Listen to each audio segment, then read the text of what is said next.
जो लोग construction line में नए आए हैं या फिर फ्रेशर सिविल इंजीनियर है या फिर जो लोग मकान बनवा रहे हैं, उन्हें घर के डिफरेंट लेवल के बारे में पता होना चाहिए। इसका फायदा यह होता है कि आपको काम करने में बहुत ज्यादा आसानी होती है। तो आज की वीडियो में हम जानेंगे क्या होती है लिंटल लेवल, क्या होती है window sill level, DPC, PPC, इन सभी चीजों के बारे में हम आज की वीडियो में एकदम आसानी के साथ सीख लेंगे। तो वीडियो को हम शुरू करते हैं। तो हम इन डिफरेंट लेवल को समझने के लिए इस्तेमाल करेंगे इस डायग्राम का।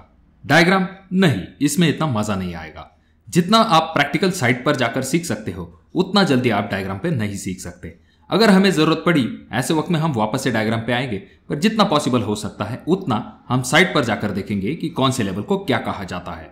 तो इसीलिए हम डायरेक्टली साइट पे चलते हैं। अब सबसे पहले बात करते हैं हम, जब भी हमारा स्ट्रक्चर ग्राउंड लेवल से नीचे होता है तो उसे सब स्ट्रक्चर कहा जाता है। यानी कि आपका एक्सकेवेशन होने के बाद ये जो मिस्त्री आपको जाली लगा रहे हैं, इसके नीचे जो कंक्रीट आपको दिखाई दे रहा है, इसे बेस कंक्रीट कहा जाता है।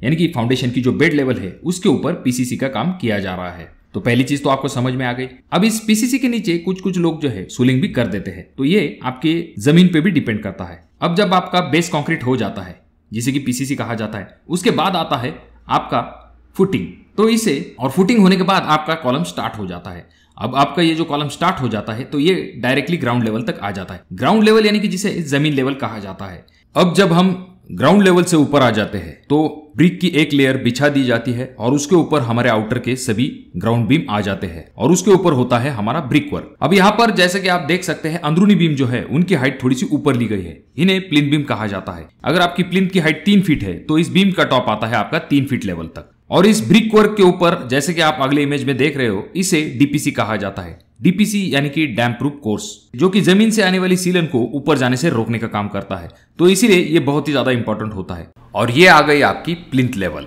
अब इस प्लिंथ लेवल में बहुत सारी चीजें एडेड होती है। प्लिंथ लेवल तक काम हो जाता है, उसके बाद में वहां पर फिलिंग की जाती है। फिलिंग करने के बाद उसे अच्छे से पानी दिया जाता है और उसके बाद उसके ऊपर सोलिंग की जाती है, जिसे कि सोलिंग लेवल कहा जाता है। अब ये जो सोलिंग लेवल होती है उसके बाद आ जाती है आपकी पीसीसी। अब यहाँ पर पूरी तरह से सोलिंग के ऊपर पीसीसी की जाएगी। फॉर एग्जाम्पल के लिए आपका ब्रिक वर्क जब 3 फीट लेवल तक हो जाता है, उसके बाद स्टार्ट होती है आपकी विंडो।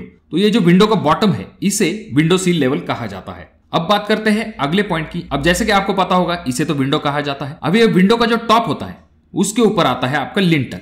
अब लिंटल से ये जो पोर्शन बाहर निकलता है इसे कहा जाता है सनशेड या फिर जिसे छज्जा भी कहा जाता है। अब ये जो लिंटल होता है इसे टाई बीम भी कहा जाता है, जब आपका लिंटल पूरी तरह से कंटिन्यूस होता है और कुछ जगह पर कट लिंटल को भी प्रोवाइड किया जाता है। तो ये जो लिंटल की हाइट होती है इसे आपको खास करके ध्यान में रखना चाहिए। ये जो आपकी लिंटल होती है इसकी हाइट होती है 7 फीट तक। अब ये जो लिंटल की हाइट होती है ये आपके डोर की या फिर विंडो की टॉप की हाइट होती है।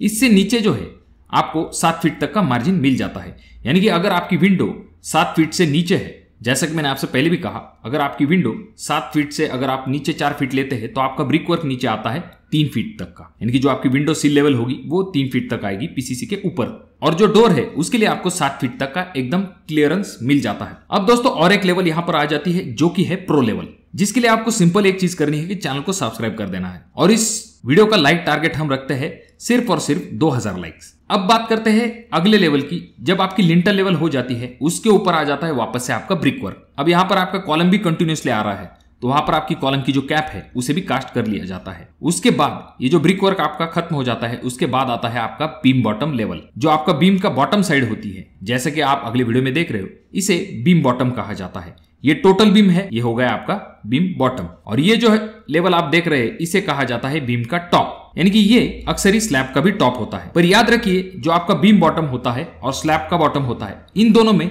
लेवल का थोड़ा सा डिफरेंस होता है, क्योंकि बीम की जो डेप्थ होती है वो ज्यादा होती है कंपेयर टू स्लैब। तो ये जो लेवल आप देख रहे हैं इसे स्लैब बॉटम कहा जाता है। और ये जो दूसरी लेवल होती है इसे जाहिर सी बात है स्लैब टॉप कहा जाता है। खास करके जब आपका रेगुलर बीम है तो उसकी लेवल और स्लैब की लेवल एक समान आती है। पर जब आपका बीम इन्वर्टेड होता है तो ऐसे वक्त में आपकी बीम की हाइट ज्यादा होती है और स्लैब की हाइट थोड़ी सी कम होती है। तो ये चीज तो आपको समझ में आ गई। अब आपका स्लैब का जो टॉप है वो कंप्लीट हो गया। अब बात करते हैं अगले लेवल की, जो कि है आपकी पैरापेट वॉल लेवल। अब ये जो पैरापेट वॉल है इसकी हाइट लगभग 1 मीटर तक ली जाती है। इसे पैरापेट वॉल कहा जाता है। अब यहाँ पर आप पैरापेट वॉल का टॉप देख रहे हैं। अब यहाँ पर ये जो ऑफसेट बाहर की तरफ निकाला जाता है इसे कोपिंग कहा जाता है। अब इस वीडियो में आपने बहुत सारी चीजें जो है वो समझ ली है। एक तो कौन से लेवल को क्या कहा जाता है, और तो और जनरल हाइट्स क्या होती है। फॉर एग्जांपल के लिए अगर आपका घर है तो वहां पर पीसीसी लेवल से लेके स्लैब का जो बॉटम है उसकी हाइट, तो दोस्तों ये कुछ डिफरेंट टाइप्स की लेवल है जो कि आपके बहुत काम में आएंगी जब भी आप कंस्ट्रक्शन लाइन में काम करते हो ऐसे समय में। फिर भी अगर आपके कोई डाउट्स है तो कमेंट बॉक्स में कमेंट जरूर कीजिए, और ये वीडियो आपको अच्छा लगा हो तो जरूर इसे लाइक कर दीजिए। और अभी तक आपने चैनल को सब्सक्राइब नहीं किया दोस्तों तो कैसे चलेगा। अगर आपको प्रो बनना है तो चैनल को जरूर सब्सक्राइब कर दीजिए। तो मैं मिलूंगा आपको अगले वीडियो में, तब तक के लिए धन्यवाद।